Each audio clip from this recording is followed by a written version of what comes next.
Hi everybody, it's Kristen with Designs and Do-Overs. I'm in my studio tonight. I usually do late night arting on Monday nights. I start around 9:30 and that's my time. I live in the Denver area. So I always start out with some show and tell, things I've gotten or created the past week. So first, I got this. It's just a stringing material. It's variegated colors, and I did use it already. I got this from Temu for like $1.50 or $2. Great. It's a good deal, and I really love it's a 12 strand string, and I really love it. So that's my first thing, and I'll show you what I made, what I'm working on with that. Here is an old painting that I'm going to work on. Petunia is holding a hand. This is probably from when I had When Pigs Fly and was doing some graphology and palm reading and things like that. So I might do something. I don't really like it. I never did it. Oh, it got put back in the drawer. So I might do something with that tonight. Here is something that I prepared. I do these big swatches for collages. This one's just a blue, and then I can tear it apart as I want. I found this. I must have been trying out a new paint. I don't know which one it was. I didn't write it down, but I like that. So I'll keep that, and I'll do other doodles, and then I can rip it up and use it for, well, anything really. Collages or a journal thing or anything. This is a sign that I collaged. You can see the holes. To fill these in, if you just use a little bit of spackle from the Dollar Tree or wherever, you can fill those in so it won't depress if you don't want them. So I did this. I'm going to make this into a sign that says on air or live or something like that, so that my husband will know when I'm doing videos or whatever. Then this is a wooden cradle. So it's just a wooden cradle, and I collaged it with pattern, like a McCall's pattern. I collaged it. It sat down really good on here. I just used my glue stick. And part of this I did with the really cheap ones from Target. They have 2 sticks for 25 cents. So I spent $1 and bought 8 of them, and they stink. Don't spend your money on them. They're not good.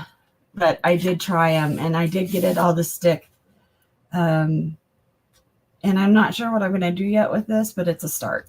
Oh, I'll save those. Save that. Oh, let's see. I had an envelope. I love doing these. So it was just a bill. It wasn't a bill. It was like an offer for a credit card or something. So it has the security paper inside. And then I just decorated it. I used some old book pages over here, and then I had just had some scraps of paper that I had found in a box, and I used them. I did the back. So what I'm going to use this for is probably when I mail Happy Mail out, I can put it in here and then put that in their envelope. So I have tons of those. I love doing them. I got a little package from Amazon. I can't remember what we bought, but I folded it over because everybody likes that crinkle sound. I don't really think you need the crinkle sound for a journal, but whatever. And I doodled on it. I'm going to cover it. This is going to be the inside. There'll be a spine here. So I will run washi tape down here, or some type of tape, probably masking tape, something. But that's the start of that. So I started that one. See, I will show you. I'll explain that later. This is a box that I got at Goodwill, I think. And it just has some Conte crayons. Conte is like a pastel, only more, is usually softer. And I like these. I got this one because I thought I was getting Conte, which comes in like sepia and earth tones, but these are nice ones. These are a Conte pastel, and they have the numbers on them, and they are made in France. So I'm going to try and use some of those, maybe even tonight. I don't know for sure. Depends on what we end up doing. I got a bag of girl stickers. I bought all of their, they have ones that Temu does that are in colors and they're old fashioned, but I bought a set of these too. And I bought another set. This is a different set, but they have them in different poses and they're more modern. And I love using these on my stuff. I don't understand why they make all the knees red. It's hysterical, but whatever. I think I paid $2 for $2 or under. I don't pay very much for them when I buy them. I think I got 100 in here, 50 or 100. I'm not going to count them to find out.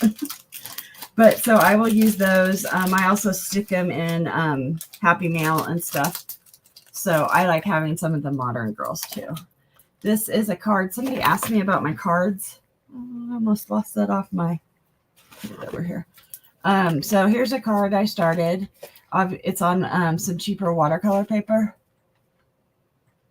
Oh, no, Cindy, I'm so sorry it's not working in chat. I don't know what to do about that. I will see what I can find out tomorrow. Contact somebody who knows more than I do. But so I made like an ombre and then I'll do something on there. So that's fun. I did pick up some of these tags, which are already made pre-made tags. And I got these at Michael's and they were like half off. So I didn't pay much and I got 20 of them and I use them. Then let's see. I wish I knew why you were like that, Cindy. It bugs me.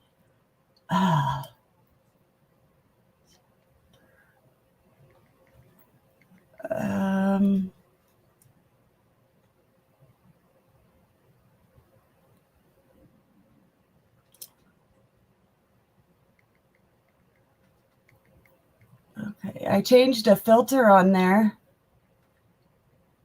One. And oops, I lost it. Yeah, let me see.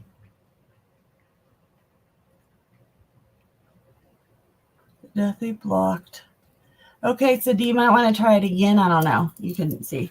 I love dressing up notebooks or journals or whatever. So this is just one of the 50-cent composition books from Walmart. I had bought 4 of them. I've already used 2 of them, made 2 of them up. So I have 2 left. So I found this matte paper that I had saved to use as background for something. So I didn't buy anything for this. This is all stuff I had found in my hoard. And so I used the matte paper on here. And Cindy Loves Jewelry and Paper Crafts has a sale on Monday nights. I think it's 5 Eastern. But one time a month, she does a craft sale, and I bought little glue dot things from her. I bought a couple envelopes of them. So I put this on with glue dots. This was put on with glue, the cheap glue. I don't think it's coming up. One of the problems with glue sticks is if you don't put enough on there, they're not going to stay. This was from a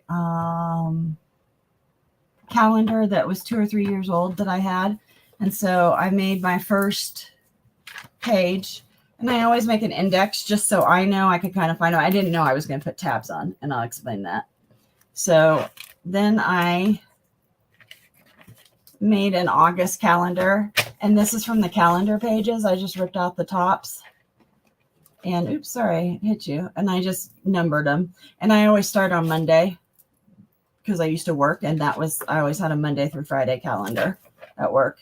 And I put on a few things that I know will happen, and then I'll add stuff as I need it.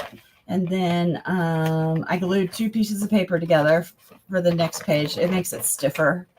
Then I just put things to do on there. I made a pocket because I do stuff things in here, like my receipts or whatever, postal receipts, so I won't lose them.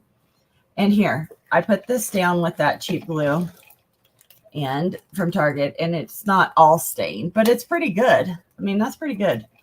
The pocket, I used 4 pages, so 2 of them on each side I folded in. And then I put washi tape on each side just because it was pretty and it strengthens it. And then I inadvertently put something on this page, so I covered it up with another calendar thing.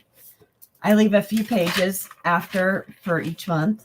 Then I have this, it says, walk barefoot, listen to the wind, drink in the magic, and be magic. And this was from another calendar.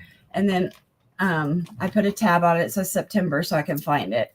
And then I did the same thing. And I left ones behind there. Then I did October. He's a little doggy from a calendar. When I was growing up, my good friends that I spent weekends at for almost my whole life and lots of times off, they had a dog. I call them Molly dogs because they're a shepherd herding mix, and all black and white dogs that look like that. I call Molly dogs because that's what their dog was called, the one they had. So I did that. I leave a bunch of pages so I can write notes or ideas, whatever hits me. This is from another month, and then it's January and December, and I leave more for November and I leave more for December. And then I have tabs in the back. So I have one for ideas. I have one for my YouTube channel. This is probably my least favorite one, even though I love chickens. I just don't like this one for some reason. Then I have another one for my art things. It's a billy goat, and I love goats. And so I can put supply lists I want, ideas I want to do, whatever, because I forget when I think about them. And then this is what I called it, projects. And I actually finished a project today. But this way, when I can't think of something to do, I have some written down and I keep adding to it. So my favorite part is this, though. It's the donkey at the back. And I wrote, he caught you looking. You know, because whenever you walk in and you're holding something, people look to see what you're holding. So I thought I'd add a little humor to it. So this is what it looks like. I think I took one page out because I ruined it or something. So that took 2 pages out. Otherwise, I believe there are 100 sheets. So this will be my carry thing with me all the time, or keep where I sit, that kind of thing. Oops, I'm going to put it right there for now. And then I made some jewelry this week. So here's one of the pieces. This is, so I have a sterling silver star, ceramic and check glass, and oops, that's coming undone. Ooh, it's glued like that. So these bigs are ceramic handmade beads. Then this is, I don't know what, some type of jasper, maybe landscape jasper, it looks like. Then these are crystal beads, crystal quartz beads, and then some glass crystals that are check. And then I just did it all the way up. I knotted in between. And then these, because they're so long, I like to finish them like this. So I do the little bit of macrame or knotting that everybody does. And then I added these two. I have had these beads forever. I think I bought them even before my store opened, and I never know what to do with them. So I thought they'd make a fun ending. So I have this one. I've worn it. I don't know if I'm going to sell it or not. If somebody's interested, let me know. I can give you a price. And then I was sitting in here. Well, I was cleaning, and then I was sitting in here last night doing something. And I came up with this idea. I found this stone. I have 2 more that are littler. So this is a composite stone. It has copper and turquoise in it. And so I used a lot of copper and made a dangle. And then from Temu, I got these. They called them turquoise. They are not turquoise. They are howlite. Oops. And so I wanted to make something with them.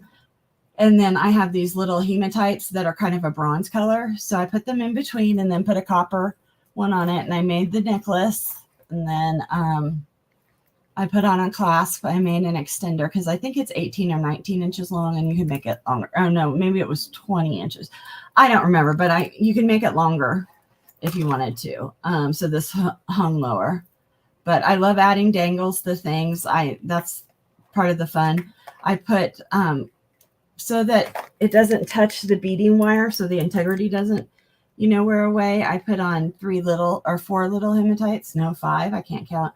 And then I used a toggle clasp. I just used the round end. I put 3 copper things on there to hold it down, and then I ran a bunch of them around on the front of that. So it was fun. That's fun. And then I made, let's see, which ones are which. Before I made the necklace, because I didn't have the wire back here, I had it out in the front. I made this pair of earrings, which I can't get. And this is what gave me the idea of putting the little flowers in between. So I made these little ones. That is real turquoise and then copper. And I like those. Those are perfect for me. I mean, I would be happy to wear those. But then I was thinking, since I did something different on the necklace, I made these. So it has the same hematite flashed and halite dyed or magnesite dyed beads. And so it matches too. And these give you a little bit more dangle and a little bit of flash up there. That is going to be for sale. And I'll probably keep one of the pair of earrings. I don't know. And then I told you I bought this thread because I have some from Temu that I bought a while back that's silver. And so I wanted to try this one.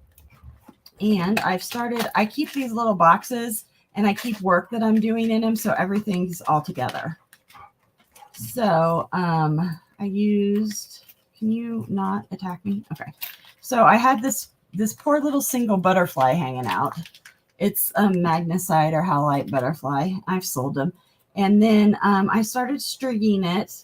And I knew I wanted red up on top because you can see the colors in between. So I added a red heart. Then I added another butterfly to kind of reflect that butterfly. Then another piece of red AB coated check bead, and then a couple more butterflies. And then this will be the end on one side. Now, I brought, where's that? Okay, there's the end. So I was doing this out in my front room. Well, I started it in here and then I got hot. So I went out to my front room and I didn't have the super glue with me because you want this to be stiff. So I can't get it through the other heart. So what I do is I have a little tube. Ooh, please don't run out all over. So this is super glue. And I just put a little bit in there and I'll put a pin in that so that I can use it. That's just one of the individual ones. And then what I do is I take my string that I'm using. Oh, you're going to go this way. Okay. And so I don't get it all over me. I just pulled my string through. And there. So now this is going to dry and it is going to be as stiff as a needle. And then I'll be able to put it through finish the other side. Oh, don't get on there. I also, I had found one of these tassels, and I like tassels, and I love having dangles off my bottom pieces. So I added that. Yes, it's silver. It doesn't matter. That's why I added the silver butterflies. And then I have a wheat penny, and I've always been infatuated with wheat pennies. I think it's because I grew up in Kansas, which is the wheat state.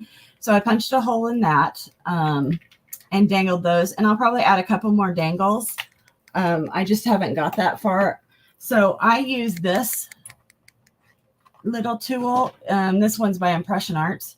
So it just spins. It has a 3/32 hole and a 1/16, which means nothing to me.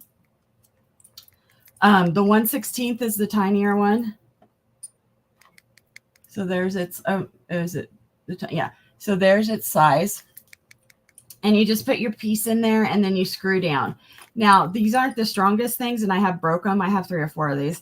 You can buy replacement turnies, and see, this one's bigger. And I have replacement ones because, well, I have broke them. So you just, that's the part that goes into whatever you're drilling. You can use it.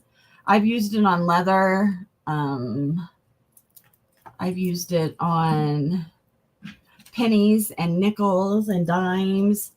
And I've used it just on little pieces of metal or whatever, anything. In fact, I can't find my hole punch. I have like 100 and I can't find one. And I wanted to hang something up last week. So I used that to punch the hole, and I just made a circle of holes and then one in the middle. So it was as big as a hole punch. So here's what these beads look like. So they're just little Hishi beads. And I actually got 2 packages of them. They came in a 3-pack. Let's see. So here's the side that I did, and it's stiff. And then here's the side I was using. You can't really do that with this one. Let me see. Am I at the heart on this side? I am, I believe. I'll show you. I can't get it through the other one. Oops, that's not the heart. This is the heart. So these are the ones I know for sure I'm using on this. So I couldn't get it through the heart. So let's see if I can. I may have to snip the end off. You always want to angle your end. I don't have any. I lost my scissors on my desk. If you could see my desk, you totally understand. So I don't know. I may have to drill. I may have to get a file. Shoot. That did not cut very good. But I may have to get a file or I'll get my sharp scissors and cut it at an angle. And that helps get it through. But they also sell bead reamers. They sell 2 types. One that's just a piece of smooth tool. And then they sell the other kind, which has diamond flex on it that you can file. But that is a piece of glass, so you have to be very careful with that. Oh, I forgot to tell you about the little goat. So on the back of the calendar, I found these, and I wanted to figure out a way to use them. So I folded them up in half and then used them for tabs. That came, of course, after I had already done all that. So that was ridiculous. But I went back and did it because it's my little book. So these started life out as Master Touch. That's Hobby Lobby. So they're 7x9 canvas panels. They're already primed, so they've already been gessoed. I'm not one that re-gessos them. I know there are people that do. So they started out blank like this. And I was sitting there watching a movie with my husband or something. And whenever I do that, I have to fiddle. Some movies I can watch, but if I don't have to pay like perfect attention, then I'm not going to. I'll have this and I'll watch while I do it. So I put paint on here first. I think it was watercolor paint because I wanted to see how it would work on the canvas. And it's a disaster. Well, so I thought, I'll use my new Posca. This is when they were new a couple weeks ago. And I opened it and it boogered all over. So I let it drip. And I've gone back in and dotted with the Posca. It's okay. This has got a long way to go. That's why I have these over here. I'm going to add paper to it. See if I can salvage it as a collage. Who knows? Here's some more paper I had. Just odd pieces. This one I really like where it's going. The colors, the green was duller than I thought. And the pink messed into those. But I do like it. And so I like it this way, horizontal, not vertical. And I don't care which way the drip's going. That had no bearing on it, really. I think this was, or if I did it vertical, I was going to do it like this. You can see I use graphite underneath, or that doesn't look like graphite. That looks like pen. I used pen underneath and did scribbles on it first and then went over it. The pen, even though it said it was permanent and waterproof, it wasn't. That's what made the colors kind of muddy. But I am going to go in with this and fiddle and play. And then I have this one, which I've worked on the most. Come off there. So I have some handmade papers. They're all different kinds. Whenever you find a pack of scrap papers that's, fairly inexpensive, like $3 or $4 or under, I always say grab them. Dollar Tree used to do them all the time. I don't really see them at my Dollar Tree anymore, although I don't really go to the Dollar Tree anymore. So I got some stamps. Well, first off, this is all started out with watercolor. Then I Posca'd it, and then I used some of those liquid or they were water soluble crayons. And so they come off still, like it still comes off and turns things colors. But I wanted to see how they would react. And then I wanted to know if I could go over them. You can't really go over them because they leave a sheen on. So if you want to go over them, you would have to try and put a clear gesso on it or spray it. And even then, I'm not sure that that would give you results. I haven't tried it that way. I know I used to do that with oil pastels. It's not really how you're supposed to do it. If you want to do something over oil pastels or not have them come off, there is a fixative that they sell. For Sennelier sells it, and it's like $20.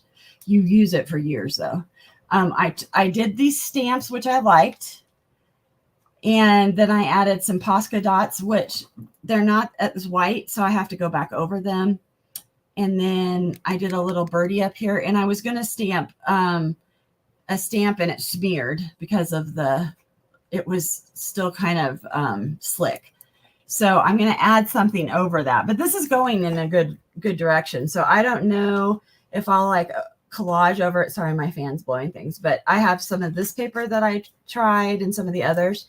So I have tons of scraps. I keep all my scraps. They just stay, well, lots of times I find them smushed with other things, but I do have a box for scraps and a bag. So those are fun. Those are just things I can pull out and work on whenever I want.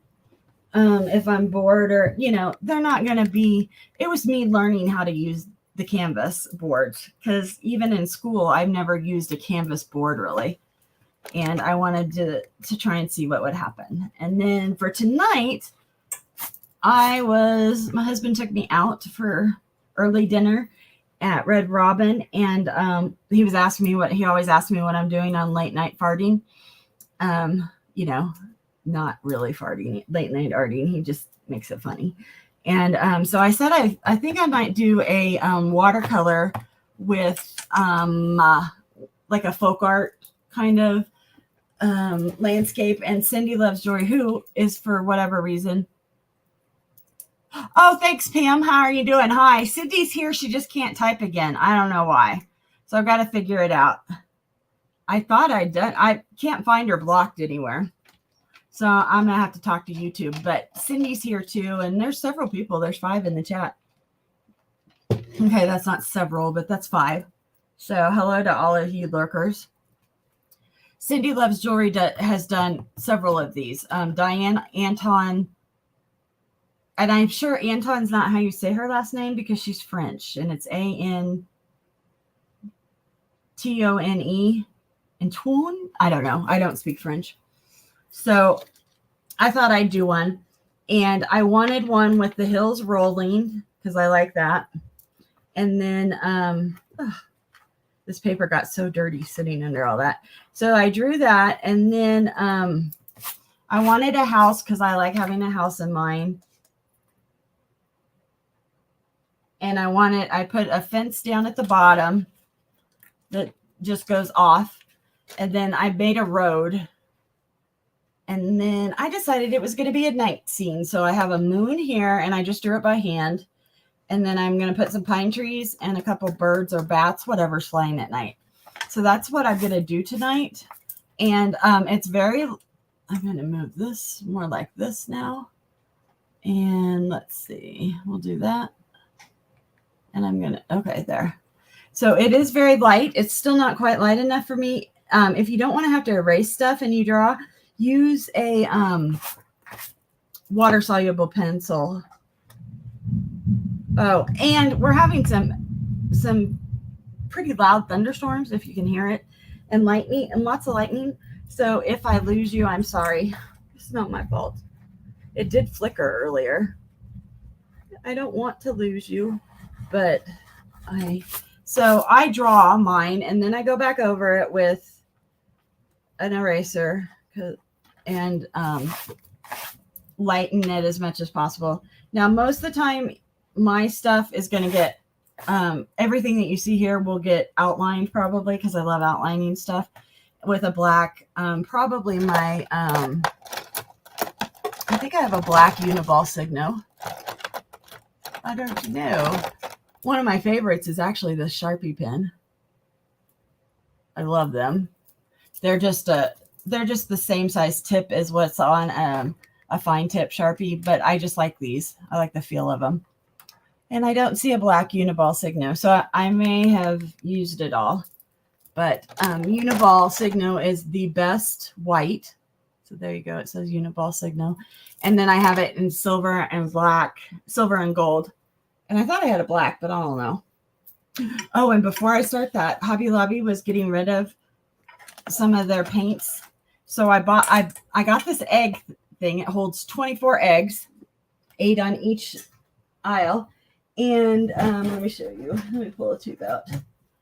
And Hobby Lobby was selling their professional watercolors for $1.74, and they're regularly $8. And it's a 21 mil tube. That's a big tube. So I know they're not going to be the best, but I wanted to have this plate set out. So I designed a layout. So I went through and put the colors I knew I wanted that I always use. I love Buff Titanium, which is just titanium paint that hasn't been bleached white. So it's a nice, you can use it for skin tones starting with. It makes beautiful skin tones. I like it for everything. I use that to lighten up stuff and not white, and then it doesn't get chalky.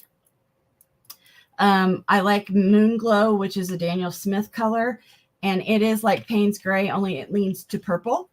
And then Neutral Tint. I was going to put Neutral Tint in, but I only have that. I don't have it in a tube, so I substituted that. And then I put in the Hobby Lobby paints. And then I went through and I wrote them all down so I could find them. And I just used the initials, like Hobby Lobby is HL. And this is their yellow ochre. Is it still? So some of their paints had separated, and you can see like that one had separated. So some of the fixative, or what they put in with the pigment, came out ahead. It was disgusting. I had a mess everywhere. So I went through and did all those, and now I have to go over and pull the other ones. Oh, I don't know right down here which colors I'm going to do yet, because I had several. Where'd I end up? Ultramarine ended up here, Prussian blue, violet toner, and then I want to do peacock green, a turquoise green from Sennelier. The peacock green is from ST. I don't know who that is. I'll have to look. Turquoise green is Sennelier. Then I'll have I'll put my light purple first next to the violet. And this is how, like when we were kids and you got praying, this is how they set it up. Not in rainbow order. They went from the lightest to the darkest. So that's how I have always set up my stuff. It's not in rainbow order. I always go white or Buff Titanium first, and then yellows, oranges, reds, greens, blues, purples, and then the like burnt umber and that stuff. So I have like some of these that I'm going to add in. And this palette is set up for me. These are colors that I use because I like doing flowers, or even like if you looked at this has the leaf green in it. It has the turquoise or the peacock, which are going to go down here. Payne's Gray would have been the blacks. The whites would have been the titanium buff, and the orange would have either been Orange by Shinhan, which is like a true bright orange, or Scarlet Lake Winsor Newton, which is a very red orange. And that would have been those colors. And then this one right here is like a burnt sepia or a burnt umber. So those are just colors that I use, and I can create any colors. Most of these colors will be single or double pigment, no more than that. I try not to use more than that because then you start getting mud, which is an icky brown that you don't want, basically. So I've started this. So I'll probably have it done by next week and I'll be able to show you. But I was so excited when I found this egg dish, and my husband's like, why? And I'm like, because it's a paint palette. I've been looking for one, and I was going to tell you, this one is, it's a porcelain egg dish from Food Network. I found it at the thrift store. I think I paid $4 for it, $3 for it. Was it $2.90? I think it was $3. And I was very excited. Like, I came home carrying this. I was so excited. So I did get that started for him. Let's see. Grabbing my water. Oh, there's the thunder again. It was really funny because we were somewhere and I was saying how in Colorado it doesn't thunder. We don't get real thunderstorms here. And since I said that in March or April, we've had thunderstorms out the wazoo. So let's see. What paint palette do I have? I pulled one to say, oh, here it is. Does this one have a name so I can tell you? Okay, this is Luka's. Luka's is also known as White Knights or something else, I think. It's a Russian paint. I've had it for years. I would not buy it from Russia now. Although the Russian people aren't the problem, I still just wouldn't. So, but I love him.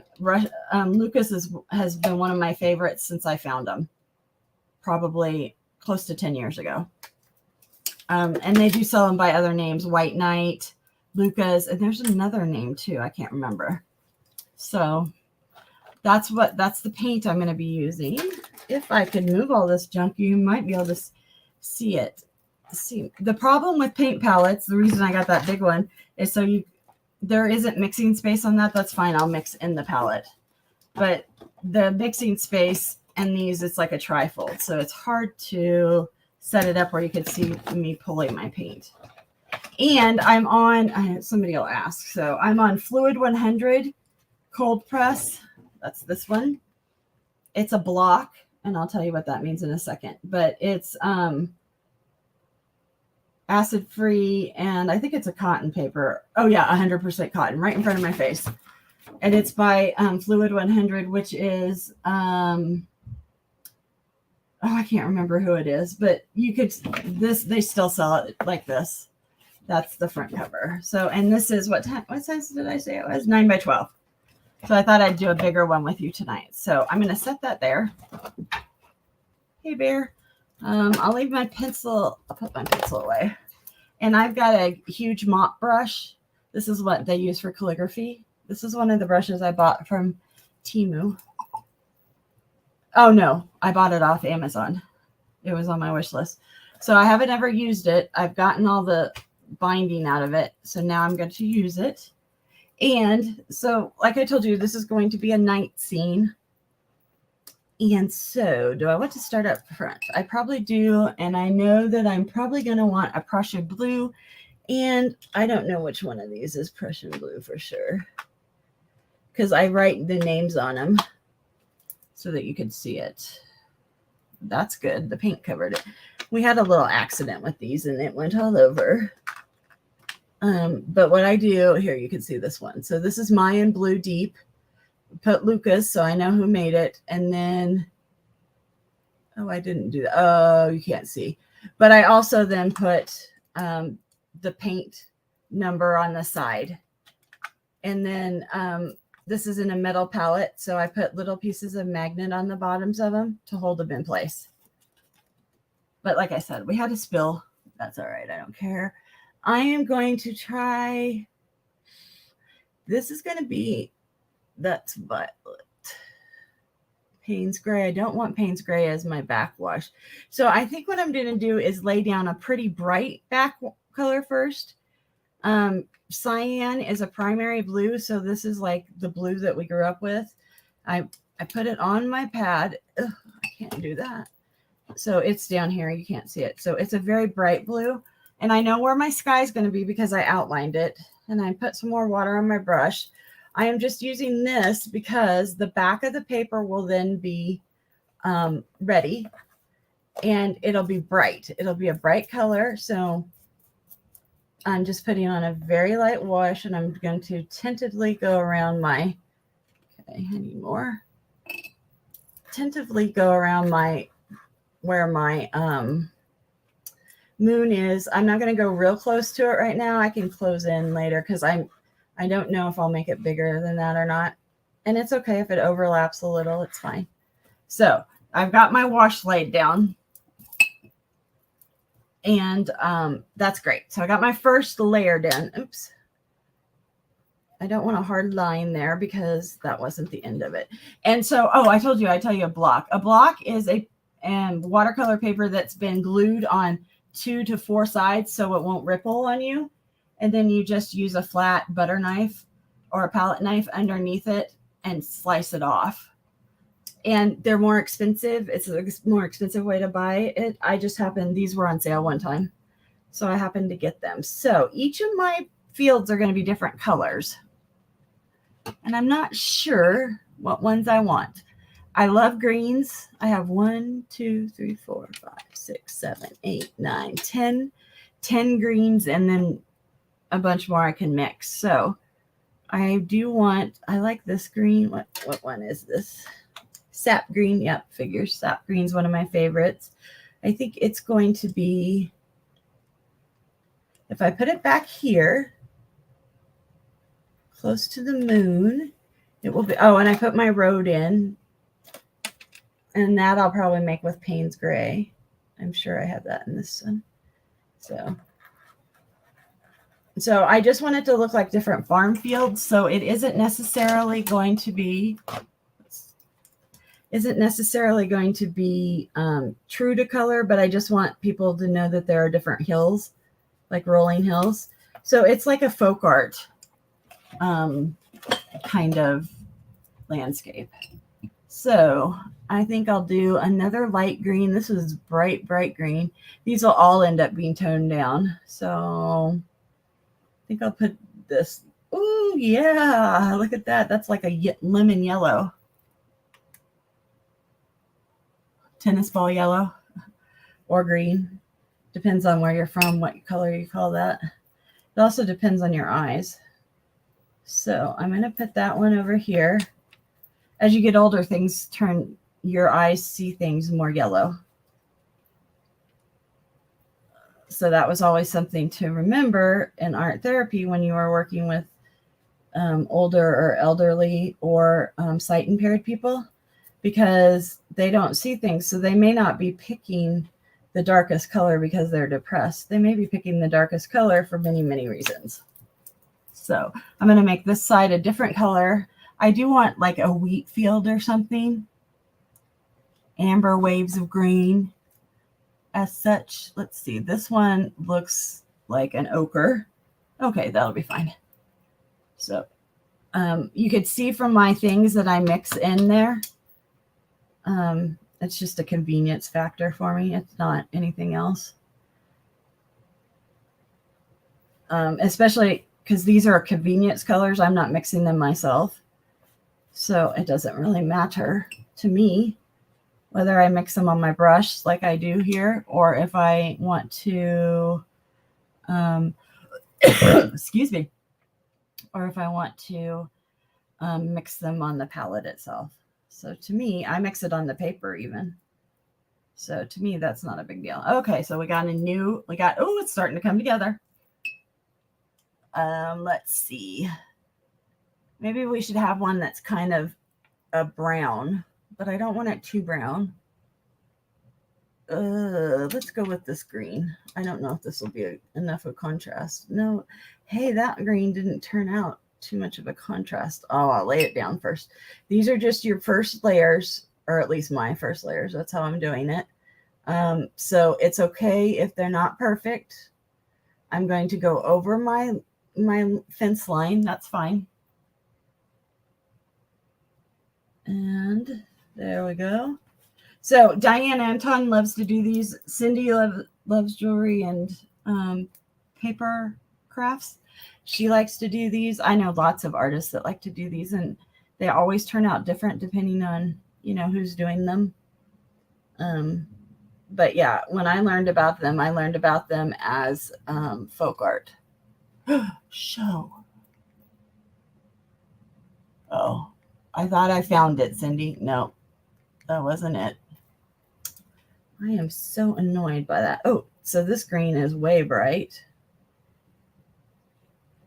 I don't know what color. I'm not going to make my house red because then it would look like a barn in this scene, and this isn't a barn scene. Although you could make yours a barn if you wanted. I just didn't. I made it a house. So And I have a lot of water on my brush, but cotton paper sucks it up, and I have a fan blowing on me. So it's drying fairly quickly. That color is the perfect color. And this one for like hay and wheat. So let's see. I think I'm going to do a sliver right here, and it's going to be of a brown. I'm going to do a sliver. Ooh. So that was pretty not diluted. So what I do is I just wash my brush out in the water and go back in. Now I drying my brush off, and I'm just soaking up that water a little bit, and I will get a little more paint on my brush. I just dabbed it in there, and I'll just add it to where it is. And watercolors, there are ones that stain your paper, and there are ones that granulate. This one's a granulating one. You can kind of see the colors, the pigment of the paint dissipating like that. And that's cool. Right now, that's kind of the thing people are doing. Let's see. How about, I don't know, do I want another green or do I want another? I really like this yellow, and it's not touching that. So maybe I'll do a combination of two and see how that goes. So I mixed two on my brush. Yellow and blue make green, which is what's happening right there. That's okay. So this color is different than the one right next to it because I mixed two colors to make it. And I'm going to, ooh, I didn't want to do that. Really what you should do is clean your brush out and then go back up here. And, oh yeah. So I spread that out. So it's going to be okay. And I use this color and this color. And we'll go right down the seam here. I'm going to go around my house. Watercolor is transparent, and so you always should start with your lightest colors. I tend to do it like a coloring book, and I block in all my big colors first. Moon's going to be last. I don't know. I do know that I want the house to look at night because this isn't a daytime scene. So I'm going to need a bright yellow, and this yellow right here has a lot of green in it right now. So I'm just getting that out. Let's see. Okay. So I know inside my windows, I want them to be yellow. So I'm going to go in here. Oops. And a little bit touched on that. That's okay because I don't know what color house I'll make yet. But so it's just spreading, which is what watercolors do. And I'm not staying within the lines. I'm using like the biggest brush I have over here, which was not very smart of me, but I can fix that with whatever I make the house. And I can draw on it. So there we go. Now roofs, I'm going to get a smaller one. So one of the things you learn is when you're painting, this is a Temu brush, Zhu Ting, Z-H-U, and then capital T-I-N-G, 2 words. When you are doing big pieces, you want to use a big brush. When you're doing little pieces, little places, you want to use a smaller brush. I am trying to see what color this is. Neutral. It must be, oh, it's a neutral. Oh, that's my neutral tint. I like neutral tint better than Payne's Gray. So, and these roads are going to have to be different colors too. I know that I want this one pretty dark up here. Payne's Gray was made and discovered. And once Payne's Gray was discovered, they didn't use true black anymore. And so some of those pigments they were using before are gone. So now a round water brush means that it is round everywhere and then it goes to a point. And so you hold it straight up and down to get into the small spots. There we go. And then here's the next one. And now the paint, the brown that I put in, that little bit of brown, remember all the water I used on that? Well, it's dry now. So there. Now I'll get some Payne's Gray and I'll show you the difference between the colors. Ugh, got way too much. So this one is Payne's Gray. Payne's Gray is actually a blue derivative, not dark. So the three black neutrals that are around that I like to use, Payne's Gray is the go-to. Then there's Neutral Tint, which is a newer color. They didn't even make that when I was in college in the early 90s, late 89 to 94. They did not even make that when I was in college. And it's a dark. It's actually like what you think Payne's Gray would be. And then they also make Moon Glow, and that's a newer color. That's one Daniel Smith created, and it's a purpley. I do not have Moon Glow in here because it's not that. But you can see the difference here, the blue to the black. Not all Payne's Grays are the same, and I will show you that in just a second. We're going to finish this. I will probably mix the two because I really like, it gives you a deep, they would probably call it indigo. I would just call it a mix of the two, but I do like the neutral tint. So I'm going to let everything dry a little bit, and I'm going to show you. So let me move this. Sorry, I got the hiccups. If you've been with me a while or on my art channel, you've seen this. I don't post on that anymore. Sorry. So colors, paint, the P is always paint color. So this is PBK, and that's the name of that pigment. And so here's a Payne's Gray, which is one of my favorites of Payne's Gray. Here's a Payne's Gray, and look how much browner this one is. This one has the PBK6, both of them do, but Van Gogh uses PV19, which is pigment violet 19, and Payne's Gray for core uses pigment black, or pigment blue, for 27. The BK is black. So here's another Payne's Gray. This is the one I'm using right now. It's the White Nights one. And it's bluer than any of these. I might like that one best. I don't know. But let's see. No more Payne's Gray. It's not a color that I necessarily have to have. But I make a color swatch like this of every one of them. So it has the name. Then it has who it was made by. This is Winsor & Newton Cotman. That's their student line or academic line. Then I put the number down here, PBK 9.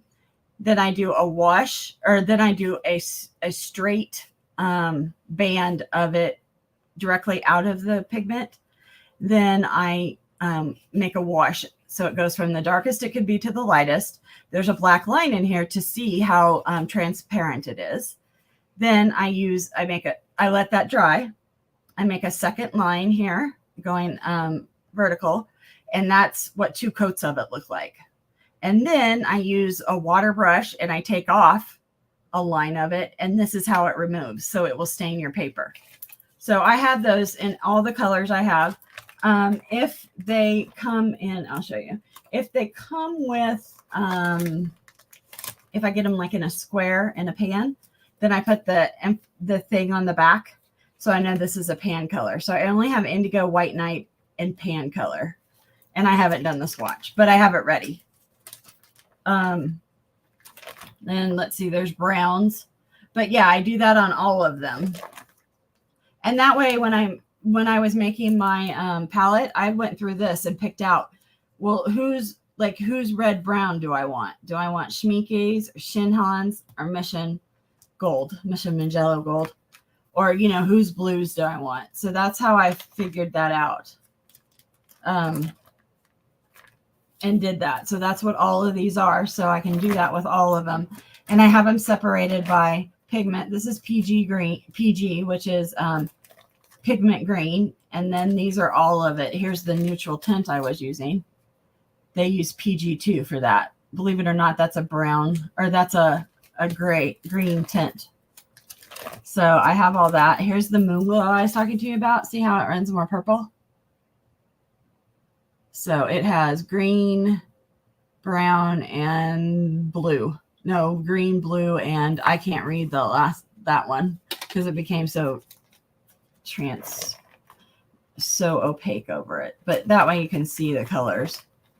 I love Cobalt Turquoise by Lucas, and it is always sold out. So I got Sennelier's Turquoise Green. It is thicker. You can tell it has some white in it or something. They don't say it has white in it. No, they say it's just a green pigment 50. But it looks chalky to me versus the Lucas. And so that's how I keep all mine separated. And then in the back here,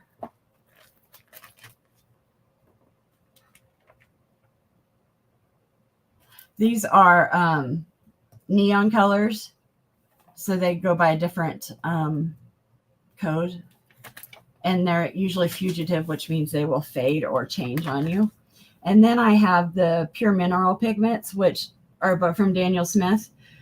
They aren't pure mineral pigments. A few years ago, they got caught in kind of a lie, I guess, a marketing issue where they said that these were like amethyst, that they said this was just made from amethyst and then the fixative to make the paint.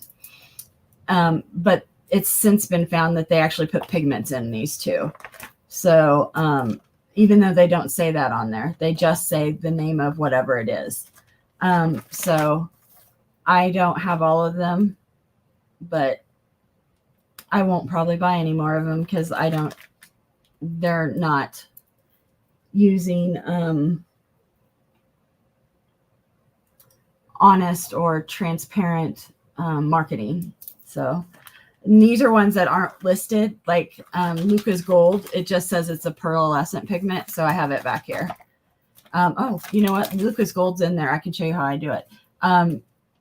Mayan, all the Mayan colors aren't listed. They're SY and then whatever they are. And then I keep all the blanks in the back. I went ahead because that way they're all done on the same paper. And I think if I remember right, it's a cheap one. It's one I got from, so I want to wet my thing first. So I give it time to activate. And I usually do it with a bigger brush than that. This one. What size are you? This is a size 11. Okay, this is more like a size 8. There is no uniformity in brush sizes. So the first one I'm going to do is I let the gold, I have it all written out, and I'm activating it. Can you see? So I dripped water in it and didn't wait very long. So I give it a good brush in there. I roll my brush around. Now I'm going to put it on a cross. I usually don't add more pigment to it, but this is a, and then I let it run. This is a metallic one, so I did add more pigment up there. I shouldn't probably, but there. So that's what it looks like. Now I'll let that dry, and then I'll put a second, and then I'll pull it off. So that's how I do them. They're very easy. It's a little time consuming. Now you can buy stamps like this. And I have some of those stamps. There's a girl on that sells them on YouTube, or on she's on YouTube and she sells them on Etsy. So this is nice and dry. So the way to know if I don't want that to be in the way, I thought it would stay. The way to know if a watercolor is dry is you touch the back of your hand because you'll feel the moisture easier with it. And this one's fairly dry. It's not very cold.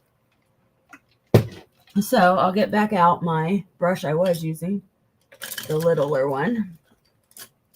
It's a 10, so it's not really that much littler.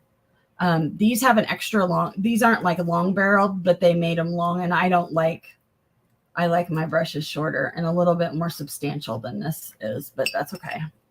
So we're going to go in here. I'm going to do this one first. And I want it to look like, I don't know, corn or something. So I'm going to add a darker color in, and I may have to make the darker color because I forgot that Lucas are all pretty bright. That's why I like them. So I'm taking some of the green in my, you see it in my brush.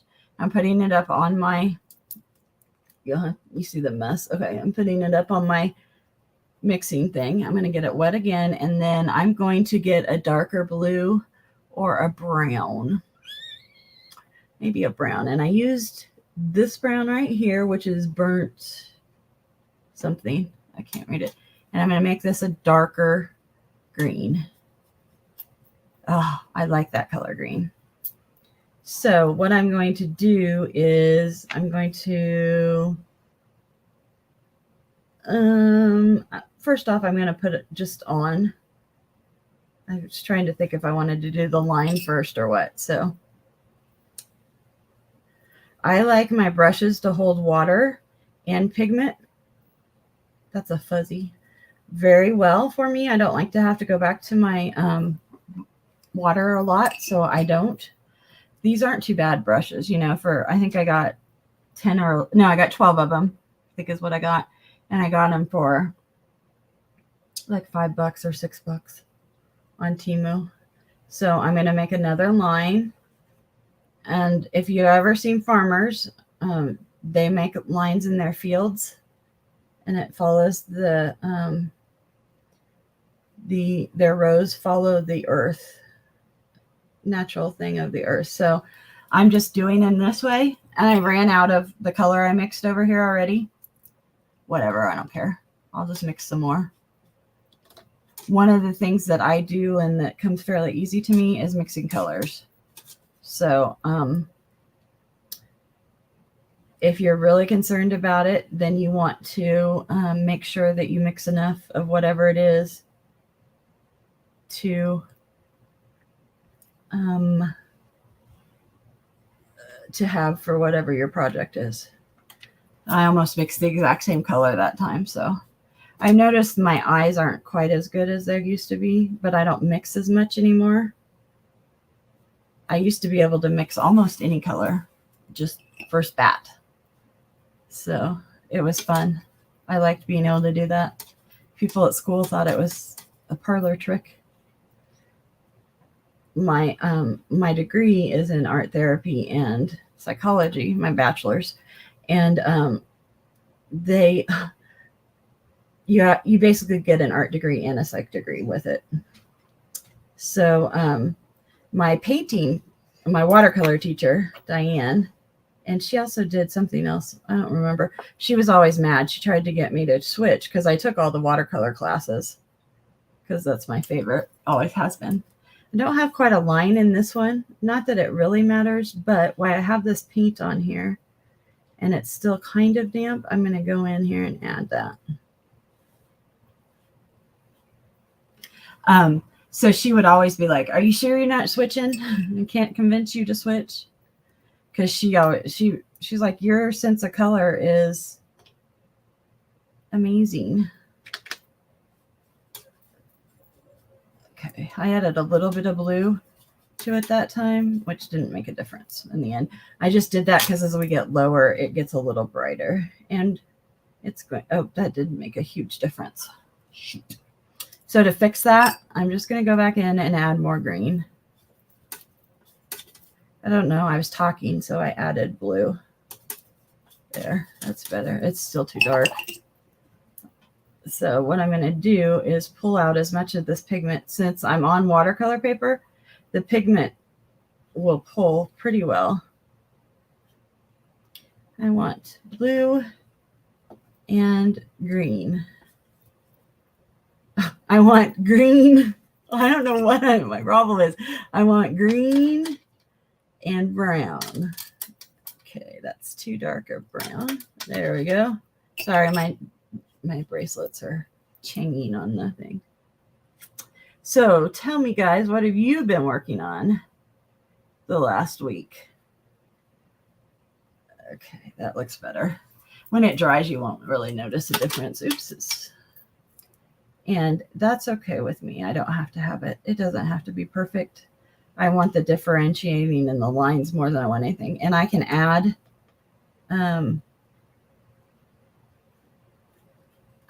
a wash over it that'll make it closer to the same color.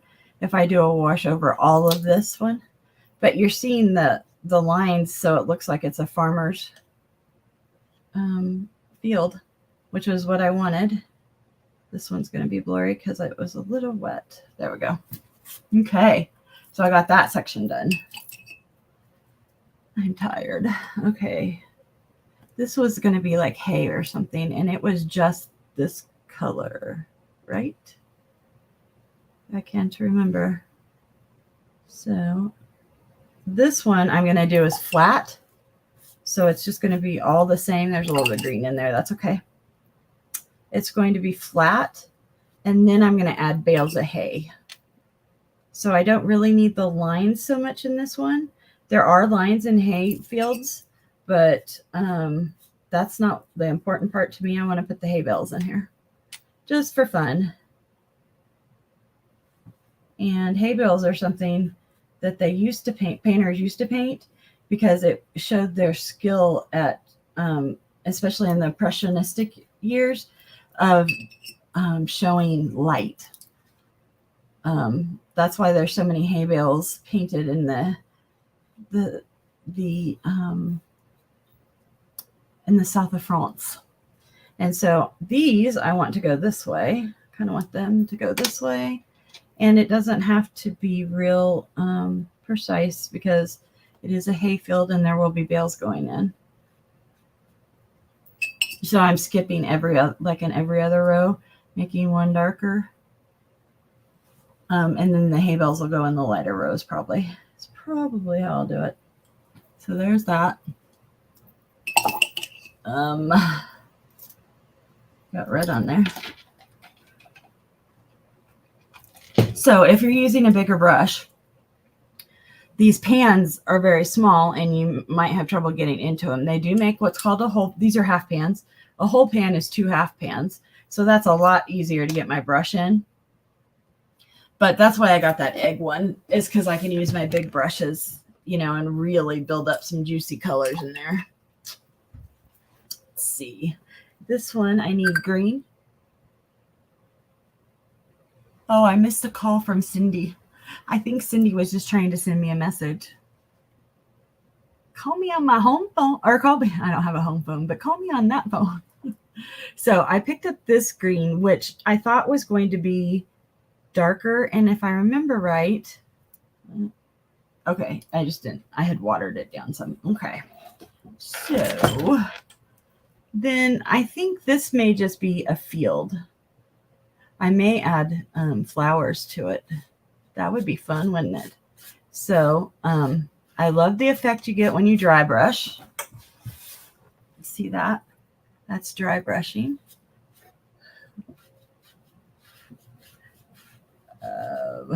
So I don't want it I don't want such a line here. So I'm having to go in and do a little scrubby dubby. I'm not too concerned with it because, like I said, guys, I'm just playing around. This may not turn out at all. I haven't done one of these. I have done these. We had to do in class like a folk art thing or whatever. So, I mean, I made stuff like this, but not for years and years. Okay. So I got some paint on this, but this is wet. See? So it's going to travel where the water already is. And I do want my road to be good.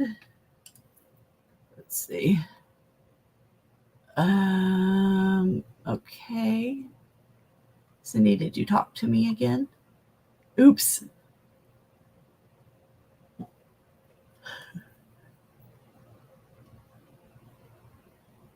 Oh, okay. Let's see. Let's go back. I think you could see it now, Cindy. I just needed to move my thing. I moved it towards me because I like to paint on top of my stuff because I'm silly that way. So let's see. There we go.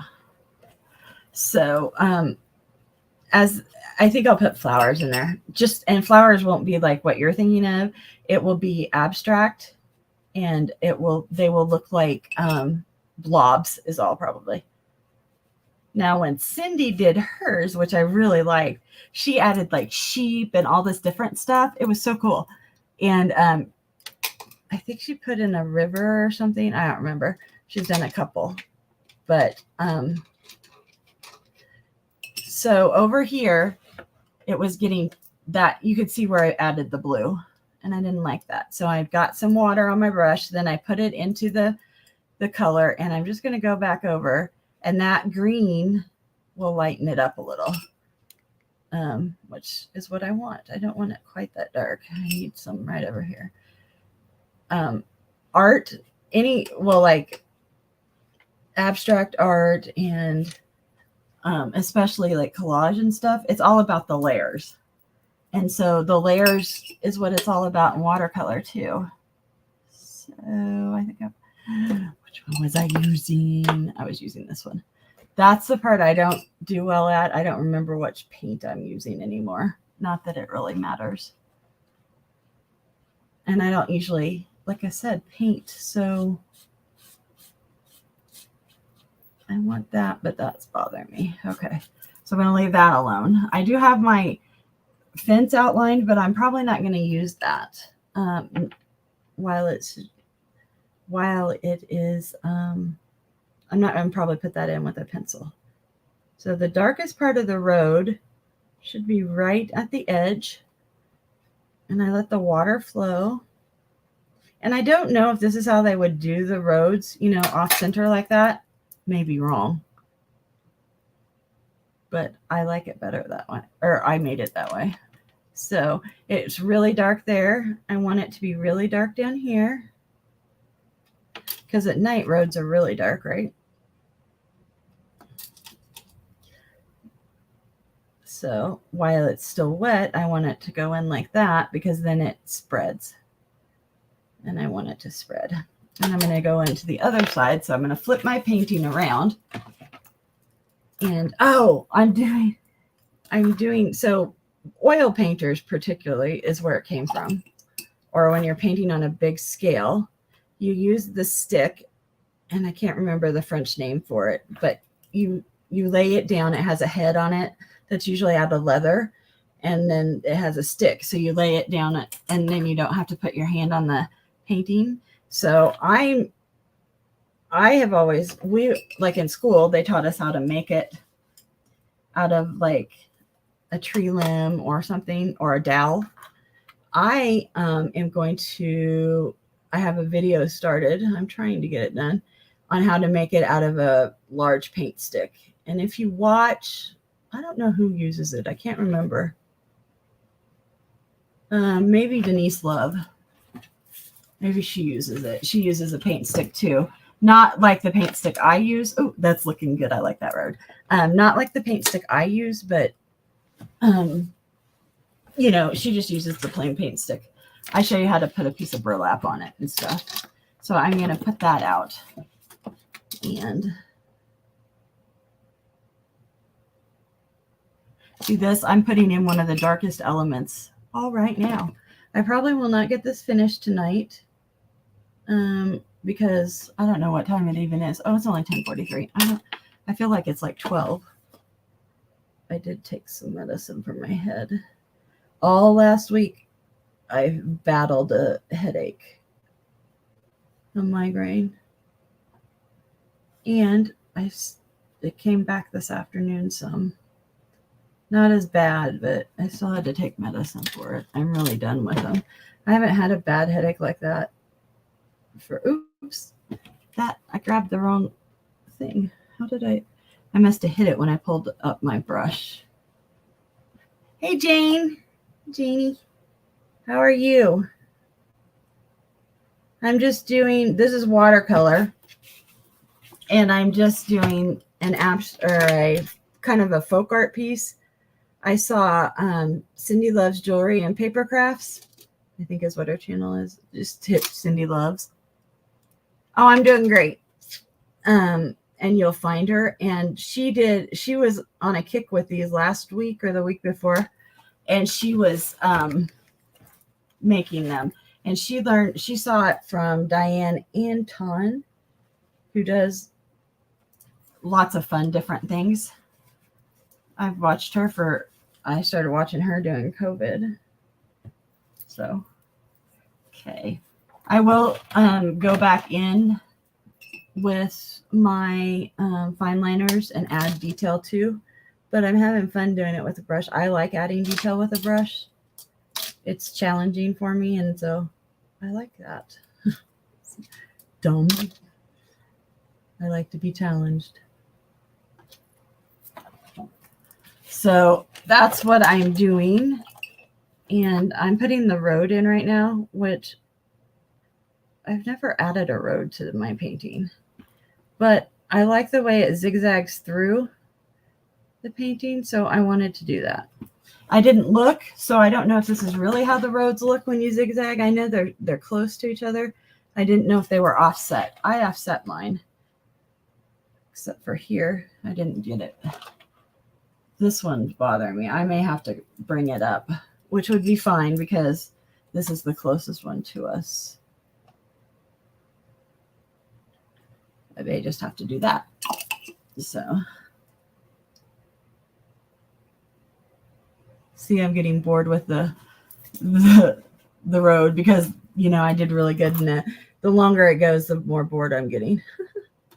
So that's one reason oh, sorry, I hit the thing. I've got a new thing in here to record, so it'll be up higher and I can bring, and then you can see everything on my desk, which means I really will need to make sure I, what color is this one? Sepia. Is that the color I want? Yeah, no, I don't think I want sepia. Let's see what color this one is. Nothing came off. Oh, I don't like that color either. I'm very picky about my browns. Okay, I like this one, the burnt umber again. So my house is going to be brown, I guess. I usually paint yellow houses, which is hysterical because I live in a yellow house right now. I think it's the second yellow. Yeah, our other house was more of a creamy color. It had yellow tint to it, though. It looked like a little cottage. So Van Gogh always wanted to open up a place called the Yellow House Studio. And he wanted that for artists to come and be able to stay and be taken care of, you know, like have a housekeeper and stuff. Back then, that was just the way it was. And they could come and do their art. And it wasn't, they would be in you know, they would have other people that were creative there with them. Of course, that never happened, but that was one of his dreams.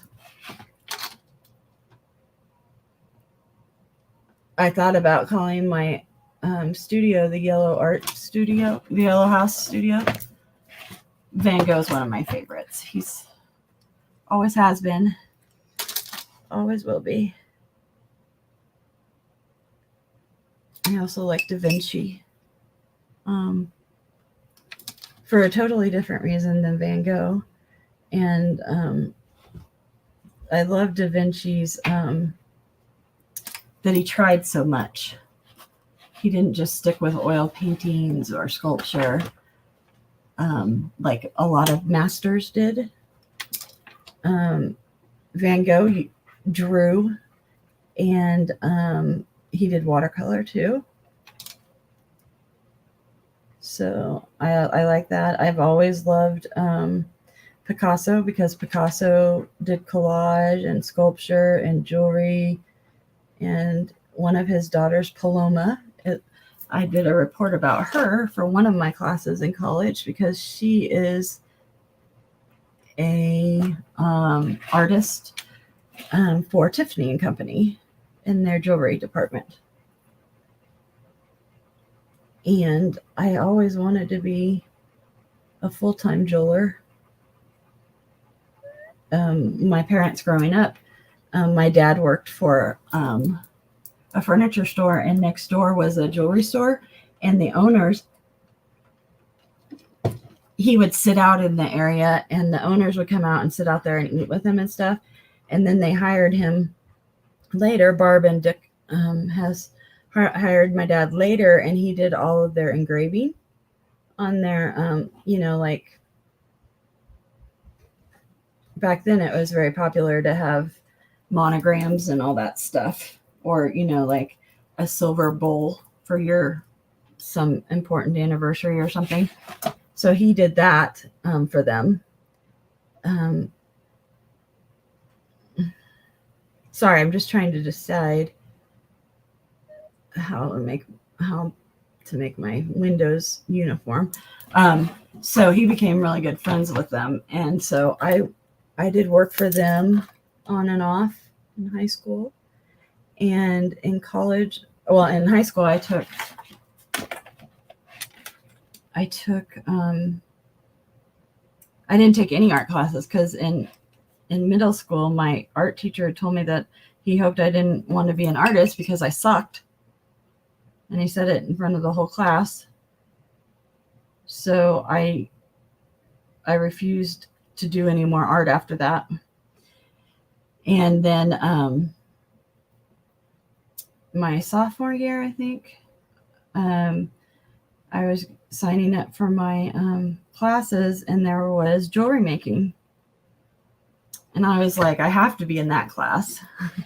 And so you had to have taken design one, or I don't know, some prereq. And I, of course, hadn't because I refused. Drawing, probably.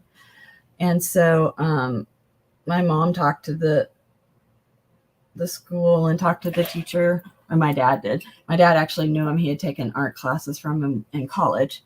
And they got them to let me take it and the other class at the same time, the prerequisite, because they only offered it like once every 3 years. So I wouldn't be there again when they offered it. So I did get to take that class, and I loved it. And I've been using a torch and beads ever since. I took it in college too. It was really weird because there were people in my college class that had never used a torch or anything. Because their schools, I went to a big enough school in a big enough city that I actually had the opportunity to take that. Just like ceramics and all that. I did ceramics in high school. My senior year, I'd taken everything, and I didn't have any. Okay. I had. Do I want red or? My mom had a blue door on our house. It was hideous. I think we're gonna go. Let me see. Yeah, that's a good red. That's what I thought. So yeah, I had taken all the classes that I did in college. I had taken some form of them in high school already. My senior year, I took my last semester. I had 5 hours. I had early class, at 7, and then what happened? Then you had an 8 o'clock was first hour, and I had 5 classes, and I was done by noon. And the only class that wasn't art was government, which was like the biggest waste in the world for all. I don't know which one of these I want, so I've got to clean them out a little bit. I don't want my moon. I don't have silver in here. I think that's the color I want. Yeah. I don't want my moon to be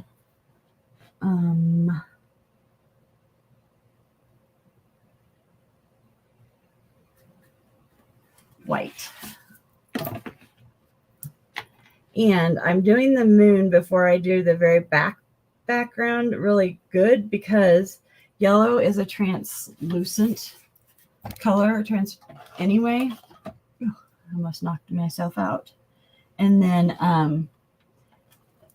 if I don't want it to smear with any of the blue I'm adding around it. Now, I drew my moon by hand, so it isn't going to be a perfectly round circle. I do have a perfectly round circle I could have used. And I decided not to. I decided it's supposed to be folk arty, So I'm going to do it this way. So now I'm going to go back to this one right here. And I'm using brown again. Oh, my paintbrush is too wet. There's just a little sliver of brown in there. I'm using the same brown I used over here.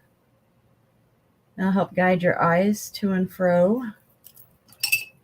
It's nice to balance out your colors. Another way to do that is to add a bit of all the colors you're using into the color you pull out of the pan. And that's how I had to do it in high school and in college, because they didn't have all these fun colors. You used to have to mix your own. So that needs to dry some, and I put too much on there. So I dried my brush off and I'm pulling it back out. And I like that much more. There we go. And I'm going to leave it like that. Okay. Now I have to think for a minute. So we'll go back to this. Here's the gold. I need to re-wet it. Okay, we're wetting it. Oh, it's still kind of damp, so I got it over here. I'm going to do my second strip, which is all the same.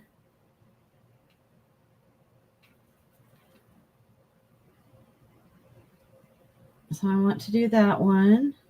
There we go. And with metallics, you usually, like I didn't really activate it too much. So I am going to go in and add a little bit more, just because I have mostly water under there and not pigment. So that's the pigment. And then I rinse my brush out.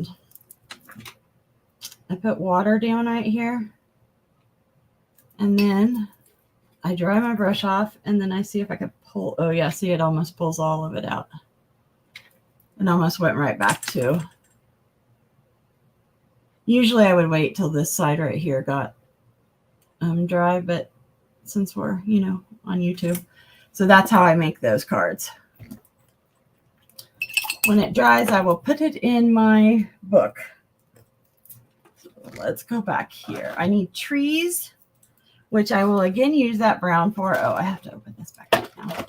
I will use this brown to make my trees, and they're going to be pine trees, pine tree-esque. I don't know. So I'm just worried about doing a line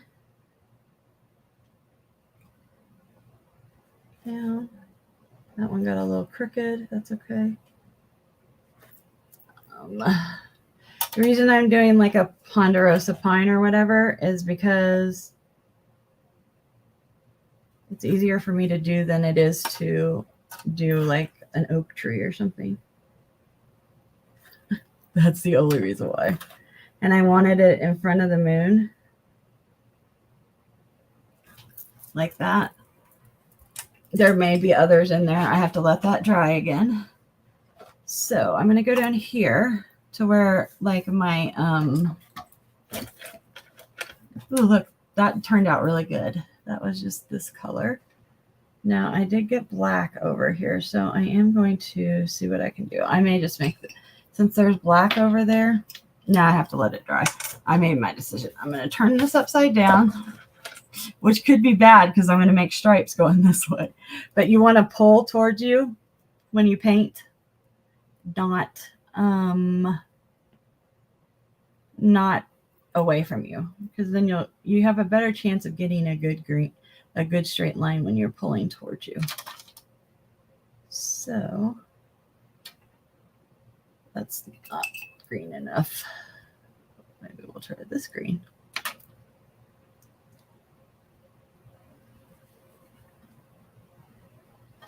My lines don't have to be straight or anything. I'm not worried about that. So I want to go down this way to the road, and then this way back, because I want those lines to go down. Now that I've decided, is that one? I don't know. That's how my granddaughter used to say it. I don't know, Grandma. I don't know. I don't know. I don't know Noah either. My husband was saying that all day today. I don't know. So, I didn't I was driving to the post office and I found a round, one of the churches on the way had a sale on Friday. And they had some furniture sitting out that didn't sell. That's so nice of you, Pam. You're so nice. Say hi to everybody. And so I saw they had a couple round tables, and I've been looking for a round table because I hate my square table or a rectangle table, and I've always hated it. It used to have this hideous tile in it that my husband liked that had like a peach color. It gagged me. So I had redone it with some glass tiling, little squares, and it's okay, but it's too big because my husband has a huge fish tank.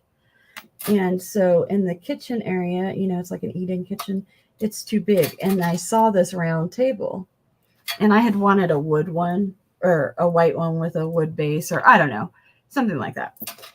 But I was like, oh, it's going to be gone by the time I get back from the post office.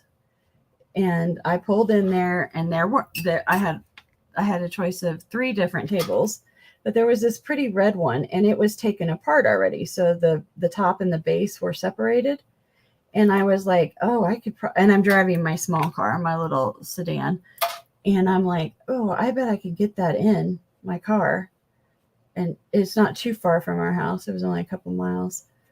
And I can take it home, and I can hide it in the garage from my husband because he doesn't like me bringing home stuff if it doesn't have a place. Because I've been known to, start projects and not finish projects. And I love DIYs. So it's a beautiful red. And then I didn't tell him all weekend. This was last weekend. I didn't tell him all weekend. And then he was like, I said, I have to go to the store or whatever. And he goes, okay, I'm going to do something out in the garage, spray or something. And I'm like, oh, well, there's a table out there and it's for the kitchen and I got it free. And he's like, how did you get that home? I was like, well, it was in 2 pieces and I got him in the car somehow. God help me, I'm sure. But I did. I got it home. So it's sitting out there. So I had to clear off my table, which was a mess. So I got it about halfway cleared off. But in clearing out my table, I also meant that I needed to find a place for my shipping. Oops, that's the wrong color green. That's okay. That'll be a nice contrast. For my shipping station and stuff, which I was going to put on my baker's rack thing that I have out there that we've had for years. And I think that was this color. And so I got that all cleaned off, or got the baker's rack, cleaned it off. It was disgusting. I got my plants moved where they needed to be. And most of the table's ready to be cleared off, but I don't have a room for some of it because my Studio B is what I call it, downstairs is a mess. So tomorrow I will be finishing that. So I call it Operation Round Red Table. Red Round Table. Yeah, Operation Red Round Table. So hopefully I'll get that in. I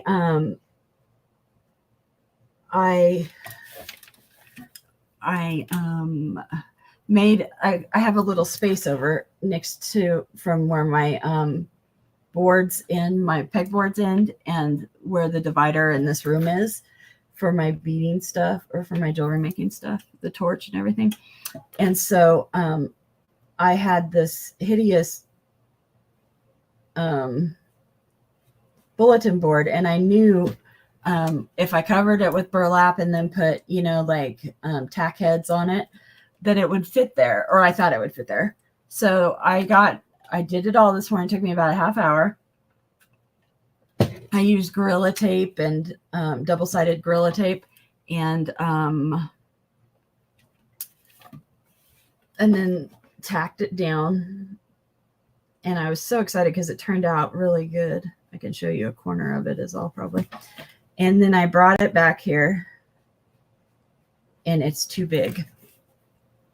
So I had been at Michael's a couple weeks ago and their spring stuff was 80% off, 70% off. I don't know, something. And so they had a bulletin board there. It was a kind of a tall, skinny one. And it was gold, metallic on the edges. And then it has polka dots on it. So I was like, I had got that to go on the bookcase out in my front room. We have like a great room and that's where we sit to watch TV and stuff, do stuff. And so I was going to put it on the side of that one of my oak bookcases, because then, oh, look guys, that's turning out good. I'm using 2 different color greens and it's turning out good. I can't believe it. And so I was like, well, this one better fit or I'm going to be really not happy. It fits exact. I may have to wiggle it a little to get it in. So I'm going to hang that up tomorrow. And then the other one, I don't quite know what I'm going to do with it yet. I don't know. And it turned out so nice because I think it's too wide to go on my bookcase. Oh, the reason I was going to put the bulletin board on the bookcase was to hang up my jewelry. That's what I use bulletin boards for a lot. I think that there is a short on my video that shows the bulletin board I made that's in my guest bathroom down here. We only have one bathroom on the main level, but it's in there and I hang my jewelry up on it, you know, when I get home and stuff. Especially when I was working, I would take it off. I mean, like I go to the bathroom and take it off while I was sitting there. And then it would just end up wherever. And so yeah, I'm still in there. Sorry. I made the line across there green because it just works better. So now this brown kind of looks out of place.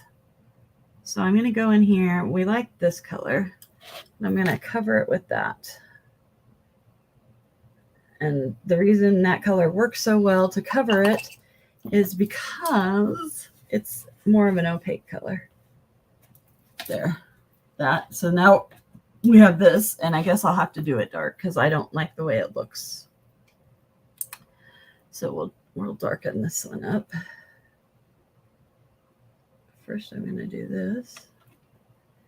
And so I'll have this side already. I have to go buy a hole punch tomorrow so that I can finish hanging up my jewelry or, you know, stuff for the virtual bead boutique that I do on Thursdays.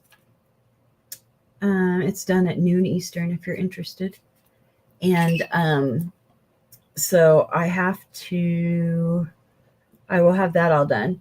And my husband found he wasn't using anymore a storage container it's plastic, but it's a heavy duty one that we bought years ago.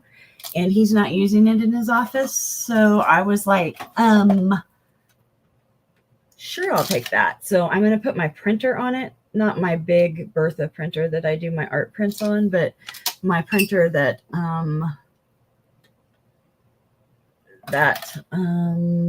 there we go. That, you know, we use every day. It's just an Epson that I want to replace with an EcoTank Epson. I like my Epsons. They've always worked best for me. So my big printer, the expensive one, is a I'm just glazing this over to match that side a little better so that it doesn't look so out of place. That's all. The only way we can get ink for this one we have now down here, because it's so old, is through Amazon. And they don't even carry, well, I think they did carry original cartridges, but they were way expensive and I'm not paying that. So I got some cartridges that were redone or whatever. But my husband is one of those people that does not believe that printers are for printing because the ink's too expensive, which I totally get. It is too expensive. They they make their money on the ink, not on the printer. So, I mean, I get it, but it's still annoying. So, I really don't want to order. I ordered one more thing of ink, and that's all I wanted. Just the last $30 or $40, whatever it was, of ink I want to buy for this printer. He can have it upstairs and do what he wants, but I want it. I want it EcoTank. That's what. Well, a lot of artists use it for their prints and their stickers, the EcoTanks.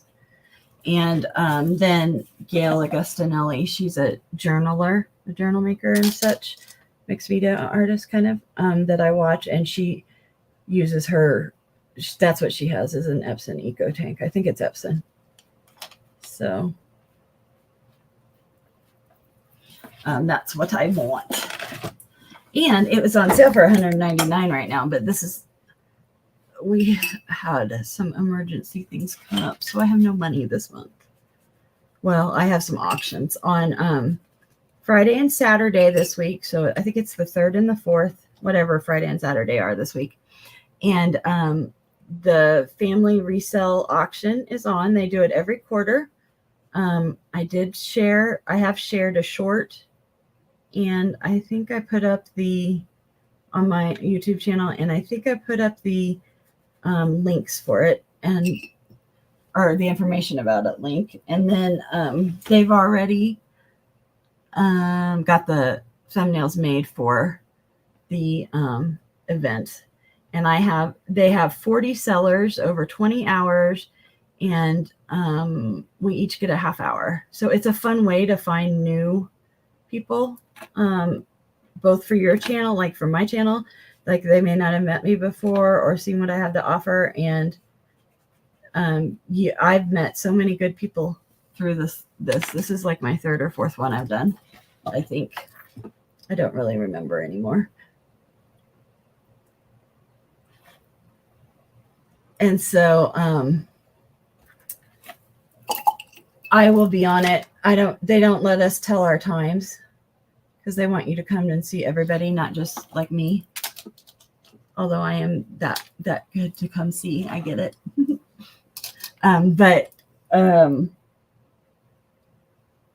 So I'll be on either Friday or Saturday with a half hour. My husband is always like, that's such a waste of time. You don't even get enough time.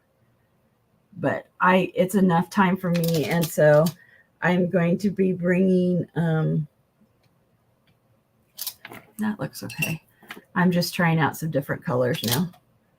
I'm auditioning them for how I want this to look.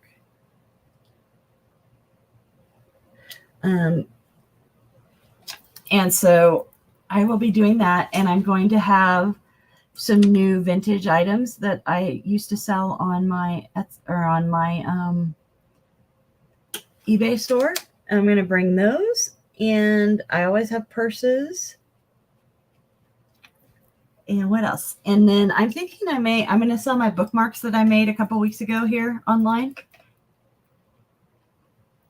I have those, and they'll be like $3.50 or $4. I don't know. I have to do the math on those because it's been so long. And usually I sold them for $7, I think, at the shows when I did them. And I usually came home with only 1 or 2 left. They were a big seller. And so since I'm not doing like a shows anymore, I don't have the same overhead, so I don't have to charge as much.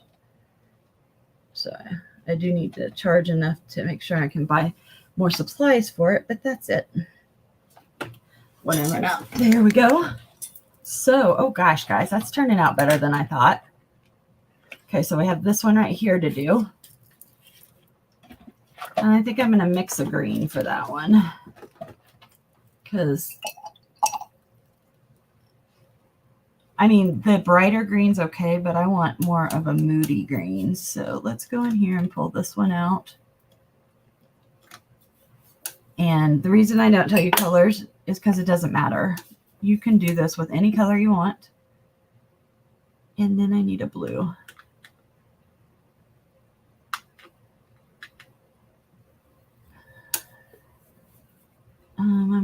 some brown to it too. There we go. Ooh, that's a moody color, isn't it? Let's see how that one does. I probably should make another hay one over there. Maybe that's what I should do instead. So we'll go in here. I'll get this. I'll clean off that. Okay, so I'm going to do this gold to yellow. Gold. And there was some blue in there and Payne's gray, so it made it a little muddy color. That's this one. That's the color I need to finish with the moon on. So there. And then the only reason why I say that is because then the yellows kind of, they bring your eye through the whole thing. Oh yeah, that's better. So that's why I'm doing it that way. And then I may bring up some of my paintings. I don't know. I can't decide. Or my jewelry, I mean, that I made. I usually sell some jewelry on those shows. But I have a lot that I've been making just because I felt like making jewelry. And I had the stuff sitting in front of me. So I was like, oh, I should do this or do that. And since I wasn't painting, jewelry uses a different part of your brain, you know, and you use your hands differently. So it's different. That's more of a wash on this than it is. Like there's not really lines on this one. So I may go back in and do some of that dry brushing like I did there. Oops. Sorry, I got some black on there. Like I did down here because I did that dry brushing down there. So I need to add green. Now I need a very dark, moody green. So I am going to get some of my neutral tint and put that in here too. Let's see, usually I have a piece of paper next to me that I can test on. But since this was in a book and I keep hitting the camera, I'm just trying to make it so you guys can see. I apologize. So I don't know about my jewelry, if I'm going to be selling that or not in this show. And so I don't care what trees really look like. I just want the effect of the tree, you know, so that when somebody sees it, they know that that's what it's supposed to be. And then, you know, they're going to overlap and stuff here. It doesn't really matter. Does not matter to me. I do want a couple more down there. Your brain will naturally make it into a tree because your brain looks for things that it knows, and it makes pictures out of things it knows. So that's why I don't have to worry so much about it. Plus, it's supposed to be more folk arty, which means, you know, it's flat. Folk art tends to be a very flat. There's not a lot of dimension in it, which is fine. That's just the look it is. That's how they tend, like when I say folk art, that's what I mean. It's a flat piece. So I did not mix enough of this color up. Oops.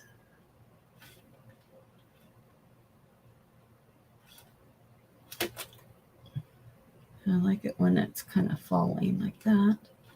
Better. And I'm doing this upside down, which for my brain isn't any big deal. I can read upside down. I've been able to for years, which is an advantage when you're in a boss or a teacher's thing, because you can read what's on the desk upside down. You know what's coming. Okay, there. So that's what it looks like. Oh, those don't look too bad. I made these stick out too much. I didn't round them enough. So I'll go back in and add more. It needs more blue in there. It's kind of wet though, and I'm not sure I want it to run.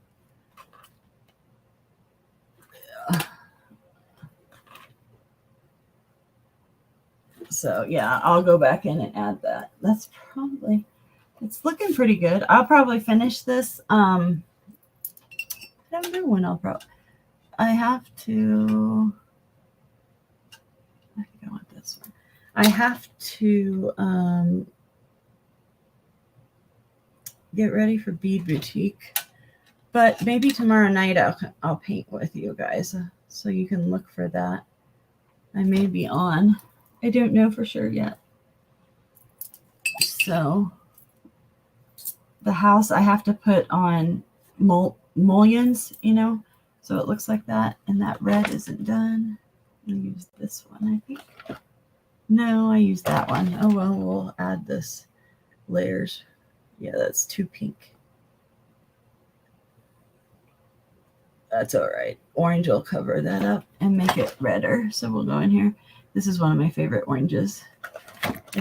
It's more a pumpkin orange and not a bright Halloween orange. So see, I mixed those two colors on the. I really should make this door taller. So that's what I'm going to do.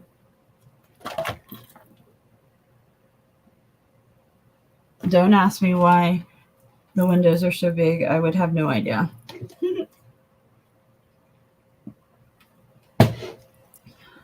That's just the way it turned out. So I don't like the way this road turned out. So I'm going to go in here and fix that. And like I said, I will probably finish it. I'm not fast. Yeah, that's 11. I'm not fast, and I'm okay with that. I don't need to be fast. I want to enjoy it.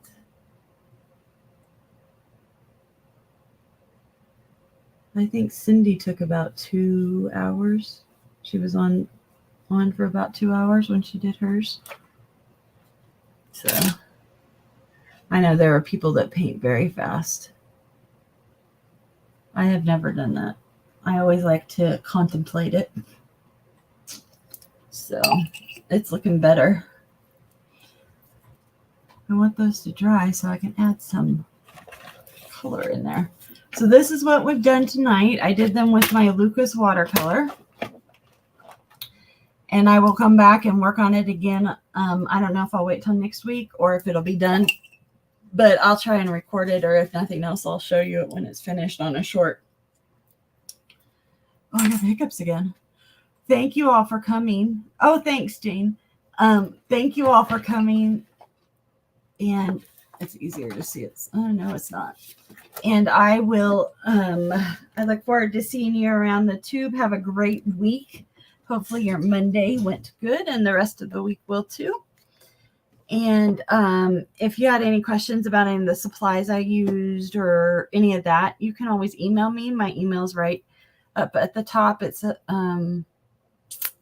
right there on the bottom on the other side. designsanddoovers@gmail.com. It's all spelled out just the way it sounds.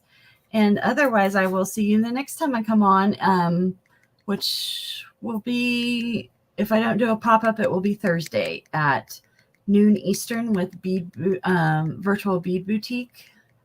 So I look forward to seeing you guys there and around the tube. And thanks again for coming. Have a great evening and a great week.